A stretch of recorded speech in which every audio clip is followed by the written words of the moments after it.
స్త్రీకి దేవుడు గొప్ప సైన్యంగా ఎందుకు చూస్తున్నాడంటే వారు గ్రామాన్ని కదిలించగలిగిన వారని, గ్రామాన్ని మార్చగలిగిన వారని, కుటుంబాలని మార్చగలిగిన వారని దేవుడు చూస్తున్నాడు. సంఘములో ఎక్కువ మంది ఏ సంఘంలో చూసినా ఎవరు ఉంటారండి? స్త్రీలే ఉంటారు. ఈ సమరయ స్త్రీ తన గ్రామ ప్రజలందరినీ యేసు ప్రభు చెంతకు నడిపించగలిగింది.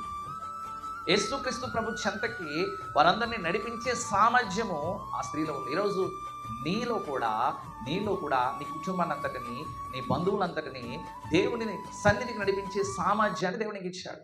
ఈ సమరయ స్త్రీ ద్వారా దేవుడు మనకి నేర్పిస్తున్న పాఠం ఏంటంటే, ఆ స్త్రీలో ఉన్న సామర్థ్యమే, ఆ స్త్రీలో ఉన్న భక్తి నీ జీవితంలో ఉంది. నీవు కూడా ప్రయత్నం చేస్తే నీ కుటుంబాన్ని, నీ బంధువుల్ని, స్నేహితుల్ని అందరినీ ప్రభు చెంతకు నువ్వు నడిపించగలుగుతావు. సమరయ స్త్రీకి సాధ్యమైంది, మనకి ఎందుకు సాధ్యం కాదండి? సమరయ స్త్రీలా మనము ప్రయత్నం చేయాలి. సమరయ స్త్రీ ఎలా ఉంది? ఇక్కడ యథార్థముగా ఉంది. అంటే ఆమె యొక్క జీవితాన్ని చూసి వారందరూ కూడా దేవుని దగ్గరికి వచ్చారు.